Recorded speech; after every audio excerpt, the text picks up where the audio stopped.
Support for this podcast comes from the Central Valley Journalism Collaborative, connecting communities with the resources, infrastructure, and networks to ensure a vibrant local free press. From KVPR in Fresno, this is Central Valley Daily. It's Monday, December 16th. I'm Elizabeth Arkalian. In an effort to prevent devastating wildfires, Pacific Gas and Electric, or PG&E, has been spending millions of dollars to bury electric power lines. Burying electrical lines underground certainly eliminates a lot of the risk, most of the risk, but the length of time it takes to do it is also an argument that critics use against it. But is that the most cost-effective prevention effort? We'll learn more in just a few minutes, including the impact to customers. But first, today's headlines. Former Valley Congressman Devin Nunes is getting a role with the next White House administration. President-elect Donald Trump has tapped Nunes to serve as chairman of the president's Intelligence Advisory Board. That's a board that offers the president independent analysis on the effectiveness of the nation's intelligence community. Nunes will continue to oversee Trump's media company, Truth Social. He previously represented parts of the San Joaquin Valley in the House from 2003 to 2022.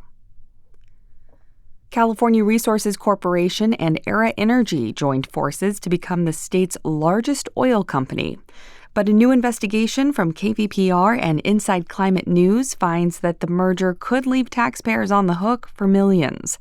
Reporter Joshua Yeager has more. Both companies own thousands of wells in the Central Valley that are not currently in production. But experts say the idle wells can leak explosive gases like methane. The state recently passed a law imposing new bonds on the sale of idle wells. Lawmakers say it's meant to ensure companies are able to pay to plug and safely abandon those wells. But filings reviewed by KVPR and Inside Climate News show that California Resources Corporation will largely avoid paying any fees. Instead, experts say the costs of cleaning up wells will likely fall on taxpayers. CRC is also leading the state's efforts around carbon capture, but advocates fear the company will repurpose its idle wells to store carbon dioxide deep underground, which could cancel out the technology's potential for reducing climate change. For KVPR News, I'm Joshua Yeager in Bakersfield. And you can read more about carbon capture through a series from KVPR and Inside Climate News. It's called After Oil, California's Big Bet, and you can find it at kvpr.org.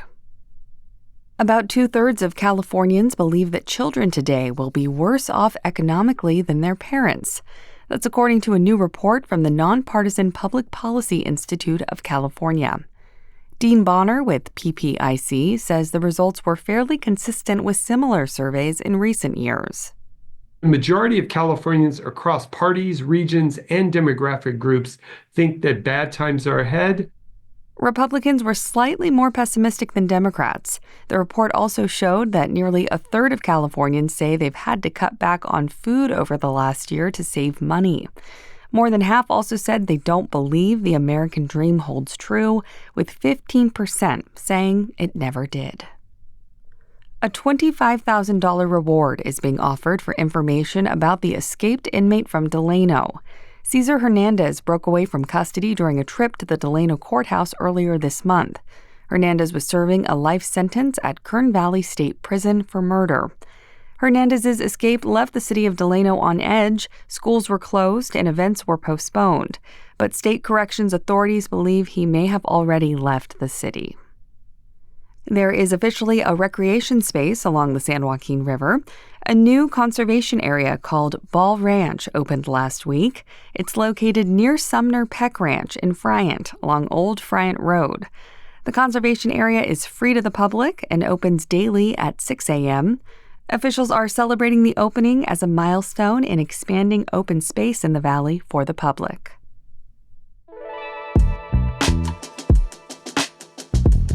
Support for Central Valley Daily comes from Fresno Mazda, part of the Prieto Automotive family, with special holiday financing deals on select models through the end of the year at the new showroom on Blackstone and Barstow. Information at myfresnomazda.com. And now to our main story. In 2019, the Camp Fire erupted in Butte County, killing 85 people and burning over 150,000 acres. 2 years later, the Dixie Fire ignited not too far away. That fire burned over 930,000 acres and became the second largest wildfire in California history. In both wildfires, faulty electrical equipment from PG&E was to blame. In recent years, PG&E and California's other investor-owned utility companies have spent billions of dollars on fire prevention efforts. According to data from the California Public Utilities Commission, PG&E and Southern California Edison spent more than $2 billion each on fire mitigation in 2023. But big spending by the companies has often meant higher bills for customers. It begs the question, is all that spending on fire prevention cost-effective? Alejandro Lasso is a climate reporter with our California newsroom partner Cal Matters and recently dug into this question. He first discussed with me how difficult it is to determine exactly how much these utility companies have spent on these fire prevention efforts. Getting a handle on how much is being spent is a tricky thing with the way the utilities work and the way that they're regulated. So what we reported in our story that we basically looked at some reports to California State Legislature, and they reported basically what the big three investor-owned utilities, as you mentioned, PG&E, SoCal Edison, and San Diego Gas, were allowed to collect each year from their customers. And we found those reports detailed how the three largest utilities were authorized to collect $27 billion during that time period from 2019 through 2023 to do all sorts of different wildfire prevention and pay for insurance costs. And that money was authorized to be collected directly from ratepayers. That means, the consumers in California. So that's one of the big reasons that rates have been rising in the state of California, and people have noticed that in their individual electric bills. Okay, you mentioned these utilities are investor-owned, and on paper, they seem to have high profits. So why are the utilities using customer rates to recoup their spending on these projects? Could they potentially be making these changes without rate increases? It's a good question. It's not one that I directly explored in this story. Basically, could they take profits or returns and use that money to do these sort of upgrades? But that's typically just not how utilities work. They are investor owned and they're allowed to make a profit from some of these very investments. For instance, when you do capital expenditures, things such as burying electrical lines underground or perhaps replacing poles or insulating wires, those are considered capital expenditures, and the utilities are allowed to make money off of that. And then for just basic operations and maintenance, like clearing brush and whatnot, or trimming trees, they're allowed to recoup their costs. That's just the system we have. That is, these are what are known as regulated monopolies. So they don't have competition, and we have an authority here in the state of California, and this is how utilities work nationally, a commission that oversees just how much they can make, how much they can spend, and what's reasonable to charge customers. We spoke with Mark Toney in September, who leads the Utility Reform Network, or TURN. Tony's been very critical of these recent rate increases and the fire prevention spending by the utility companies. I know other groups have shared similar sentiments. Can you outline some of their criticisms? Yeah, absolutely. TURN represents ratepayers in the proceedings in which the utilities make their case for how much they're going to charge customers, and they have been very vocal about spending in this arena, wildfire spending. They argue that there just really isn't enough oversight of wildfire spending. There was legislation passed that allowed for a lot of wildfire spending, basically to allow utilities to catch up with this crisis we had in California. But it allowed for spending outside of the very deliberative process where rates are set, called the general rate case. And TURN itself points to a decision by the commission. It authorized PG&E, for instance, to spend $4.6 billion on wildfire costs from 2020 through 2022. The company ultimately spent 11.7 billion and is seeking repayment through those bills.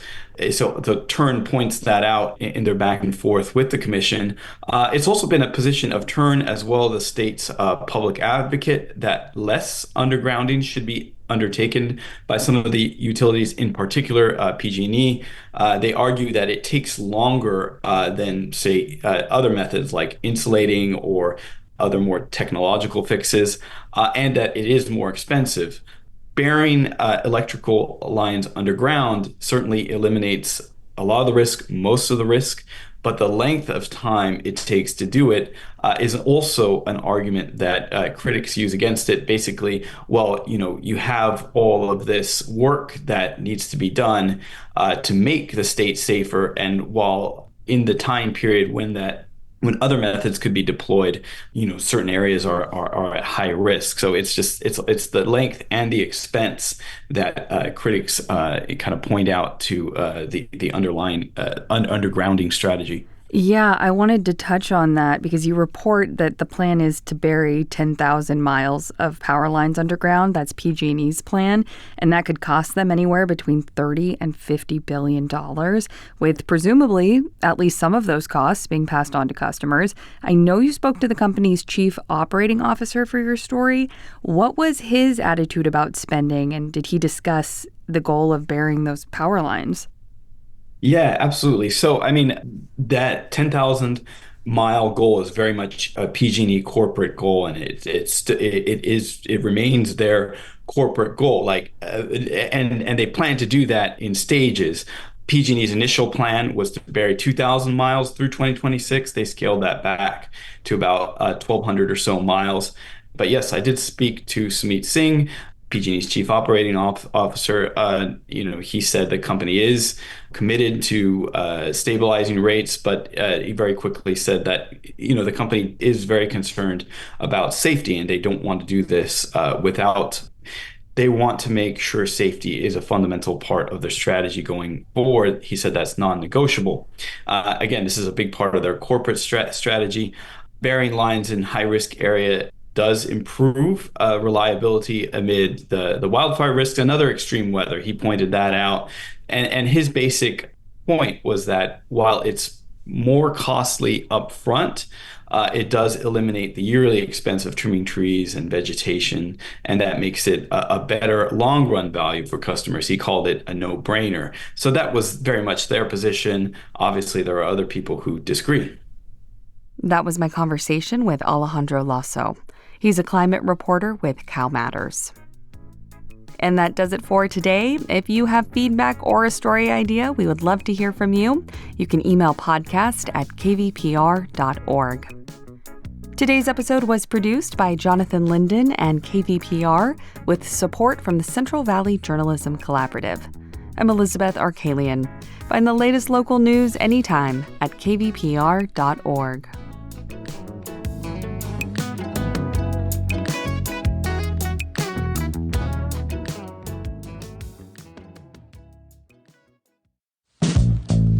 We could all use a little help navigating the news these days. The Consider This podcast wants to give you a hand. 6 days a week, we'll help you make sense of the day's biggest news story and what it means for you in less than 15 minutes. Listen now to the Consider This podcast from NPR.